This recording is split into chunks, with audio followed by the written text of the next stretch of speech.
بە پارەی ئایفۆن و بە خاوەنی خانوو قۆڵی 20 پیاوی بڕی و خانوویەکی پێکڕین.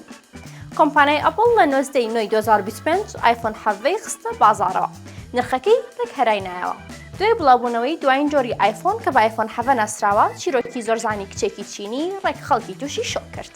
با پێتان بڵێم ئەم کچە چینیە چی کردووە و چ فێڵێکی کردووە.